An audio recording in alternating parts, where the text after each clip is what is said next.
Selamat datang di channel saya. Di video kali ini, saya akan bahas info saham yaitu tentang perusahaan PT Lupamax Promas Indonesia Tbk atau bisa disingkat dengan kode emiten yaitu LMAX. Nah, ini dia teman, ini logonya, yaitu usaha pemas dan pemas additif. Ini seperti minyak oli, teman-teman. Oke, teman-teman, langsung saja kita lihat dulu untuk ringkasan perusahaan emiten ini. Perusahaan adalah berusaha dalam bidang perdagangan besar bahan bakar padat, cair, dan produk YBD dan perdagangan besar suku cadang dan aksesori mobil. Untuk mencapai maksud dan tujuan tersebut di atas persoalan dapat melaksanakan kegiatan-kegiatan usahanya. Perdagangan besar bahan bakar padat, cair, dan gas dan produk YBDI. Kelompok ini mencakup usaha perdagangan besar bahan bakar gas, cair, dan padat serta produk sejenisnya seperti minyak bumi mentah, minyak mentah, bahan bakar diesel, gasoli, bahan bakar oli, gasolin, premium, solar, minyak tanah, batu bara, ampas alang batu, bahan bakar kayu, nafta, bahan bakar nabati, dan bahan bakar lainnya. Pedagang besar suku cadang dan aksesori mobil mencakup usaha perdagangan besar berbagai suku cadangan komponen dan aksesori mobil yang terpisah dari perdagangannya seperti karet dan ban dalam, busi mobil, baterai aki, perlengkapan lampu, dan bagian-bagian kelistrikan. Untuk alamat emiten ini yaitu di Ruko Gaha Boulevard Blok A nomor 15 Jalan Raya Gading Serpong Kecamatan Kelapa II Tangerang Banten Indonesia 15810. Untuk situs perusahaan emiten yaitu http://lupomax.co.id. Nah, itu dia teman-teman untuk ringkasan perusahaan emiten ini. Oke, kita lanjut.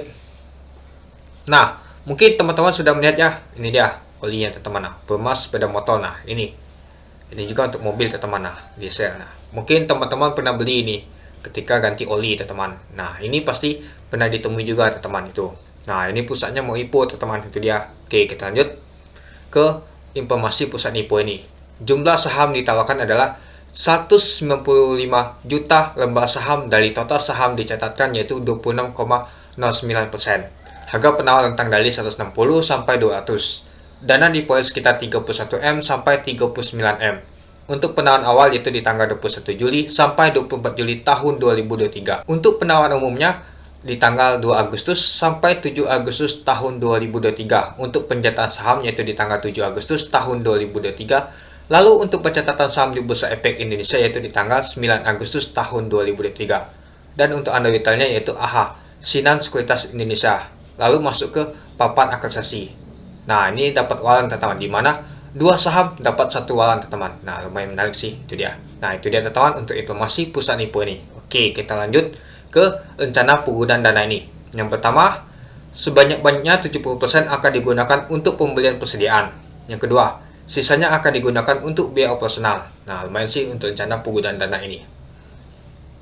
Oke, kita lanjut. Ini adalah struktur pemegang sahamnya teman-teman. Sebelum IPO dia tuh 20 per saham teman-teman. Oke, ada 4 pemegang lamanya dan kalau ditambahkan ada 5 masyarakat ya teman-teman. Jadi 5 pemegangnya. Oke, kalau kita lihat teman-teman untuk pemegang sahamnya nih tidak terlalu banyak teman-teman. Dan lembarnya juga tidak terlalu banyak teman-teman. Kalau kita lihat untuk jumlah modal ditetapkan dan di-store penuh ke BI nanti sekitar 650 juta lembar saham. Wow, sangat sedikit ya teman-teman, atau sekitar 6,5 juta lot teman-teman. Wow. Oke, kita lanjut ya teman-teman. Ini adalah hubungan kepemilikan, pengurusan, dan pengawasan perusahaan ya teman-teman. Nah, ini tadi ya kita lihat ya teman-teman perusahaannya. Oke, kita lanjut ya teman-teman. Kita masuk ke laporan keuangan. Nah, hanya bintangnya tidak ada audit ya untuk 31 Januari tahun 2023 nih. Oke, kita masuk ke jumlah aset teman-teman. Di tahun 2021 ke tahun 2022 ternyata mengalami peningkatan. Dan di tahun 2003 kalau kita lihat juga ada peningkatan juga. Untuk jumlah liabilitasnya atau hutangnya teman-teman dari tahun ke tahun ternyata mengalami peningkatan. Untuk ekuitasnya juga dari tahun ke tahun nyata sama, dia mengalami peningkatan juga. Jadi jumlah aset, liabilitas, dan ekuitasnya mengalami peningkatan semua teman-teman itu. Oke, kita lanjut ke laporan laba ruginya. Oke, kita lihat di tahun 2021. Nah, ini pertahunannya teman-teman. Nyata untuk penjualan untuk oli ini teman, nyata ada meningkat teman-teman dari tahun ke tahun teman-teman. Ini dia tahun 2021 ke tahun 2022 ya. Lumayan meningkatnya. Beban pokok penjualan juga lumayan tinggi juga ya teman-teman. Nah, laba bruto lumayan ya. Oke, untuk beban umum juga ada juga teman-teman, lumayan juga, dan juga pendapatan beban lainnya Nah, laba sebelum pajak penghasilan saja sudah 3 miliar teman-teman. Padahal untuk pendapatan penjualnya lumayan tinggi kan, tapi beban pokok penjualan ini paling besar banyak ini teman-teman itu. Dan juga ada pajak juga teman-teman. Nah, jadi untuk laba bersih periode tahun berjalannya kalau kita lihat teman-teman, di tahun 2021 ke tahun 2022 nyata mengalami peningkatannya hampir 100% naik labanya nih teman-teman. Dari tahun sebelumnya ke tahun ini teman-teman. Nah, jadi lumayan sih meningkatnya tahun 2021 ke tahun 2022. Nah, jadi untuk labanya nih dia meningkat teman-teman itu. Oke, kita lanjut ke policy LMAX nih teman-teman. Oke, untuk harga di 160 dan 200 ya, lumayan tinggi sih untuk harganya ini menurut saya sih teman-teman. Untuk harga di saham-saham yang lain saja sudah satu semua teman-teman, tidak di atas seperti ini teman-teman. Oke, kita lihat dulu untuk PBB-nya. Untuk PBB di 160 yaitu 9,33 kali, untuk 200 yaitu 11,66 kali. Untuk P-nya yaitu 40,24 kali di 160, untuk 200 yaitu 50,30 kali. Untuk BP-nya sama ya tentang harganya 17,16, untuk D-nya sama untuk tentang harganya 152,48%, untuk E juga sama tentang harganya 23,18%, untuk EPS juga sama tentang harganya 3,98. Untuk jumlah sahamnya yaitu 650 juta, untuk ekuitasnya yaitu 11 miliar, untuk laba bersihnya yaitu 2,5 miliar, untuk total hutangnya yaitu 17 miliar. Lalu untuk market cap di 160 yaitu 104 M, dan di 200 yaitu market capnya 130 M. Nah, itu dia teman-teman untuk policy LMAX ini. Oke, kita lanjut ya teman-teman. Kita masuk kesimpulan teman-teman. Yang pertama, kinerja perusahaan saham LMAX dari tahun 2021 ke tahun 2022 mengalami peningkatan terus dari laba usahanya. Pendapatan tadi naik terus ya teman-teman itu. Yang kedua, tujuan penggunaan dana lumayan menarik untuk modal kerja dan belanja modal. Yang ketiga, underweighted dari IPO LMAX ini adalah AHA. Nah, kita tahu sendiri teman-teman, yang awal AHA ini gimana teman-teman. Nah, ini dia teman-teman. Terakhir adalah Maxi, 3 kali ALB teman-teman. ALB sudah 15% kan. Nah, kalau dia ALB ya jadi jelek nih teman-teman. Apalagi ini adalah saham aktualisasi.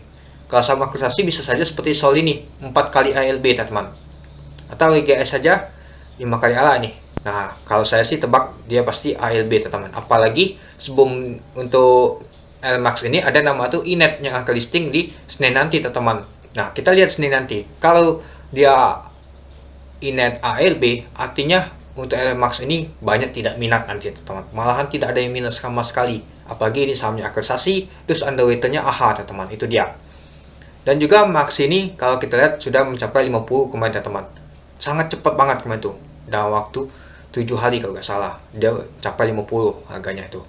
Oke, yang keempat, bersama listing saham LMAX ini memberikan waran yang dimana dua saham dapat satu waran yang sangat menarik teman-teman. Tapi kalau sahamnya ALB ya kurang menarik teman-teman. Bisa dijual di 2 dan 3 itu sama saja rugi masih teman-teman. Itu dia.